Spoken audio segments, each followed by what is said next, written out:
On va rester en France. Banksy, la star anglaise du street art, est à l'honneur dans une exposition parisienne. Pas comme les autres, une centaine de reproductions sont exposées grandeur nature sur 1200 mètres carrés. Immersion garantie, visite guidée avec Isabelle Ferrière.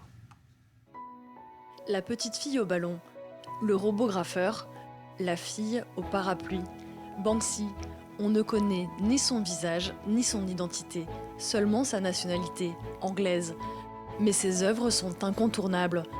30 ans que ce génie du graffiti parcourt le monde pour dénoncer tout azimut, la guerre, le capitalisme, la maltraitance animale, avec pour seule et unique arme son pochoir.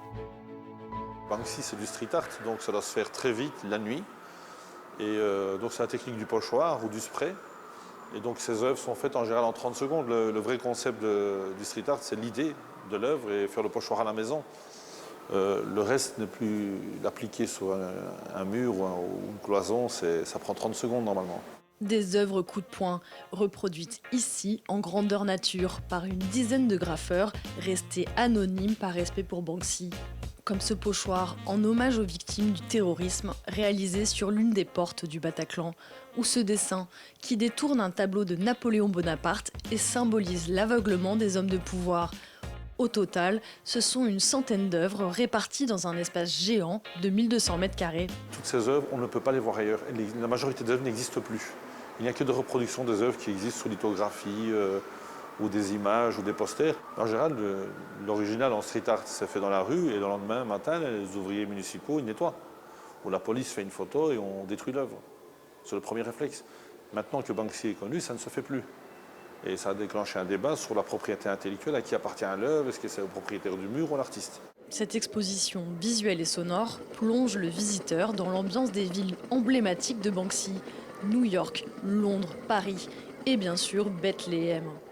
En 2015, le graffeur recouvre de tags le mur séparant Israël et les territoires palestiniens. 9 dessins poétiques, tragiques, provocateurs pour dénoncer le conflit israélo-palestinien. Toujours avec la même attention, l'artiste inaugure 2 ans plus tard un hôtel à Bethléem avec vue imprenable sur le mur. L'une des chambres est ici reconstituée. On voit cette œuvre qui pour moi est la plus représentative, c'est celle qui donne le plus d'espoir. C'est un soldat israélien avec un Palestinien qui se bagarre avec des coussins. Je pense que c'est une image que tout le monde aimerait voir en vrai. Il n'y a personne qui, je pense, sur Terre qui pourrait se dire tiens, on a envie que ça dure. Toutes les œuvres de Banksy, en particulier celles-ci qui sont comme la zone la plus violente où il s'est exprimé, sont toujours dans l'espoir. C'est quelqu'un qui a même une vision positive du monde. Il n'est pas dans la dénonciation agressive, violente ou bête et stupide. Il est vraiment toujours dans une idée d'un message d'espoir. Des œuvres militantes, des slogans humanistes portés par l'espoir d'un monde meilleur.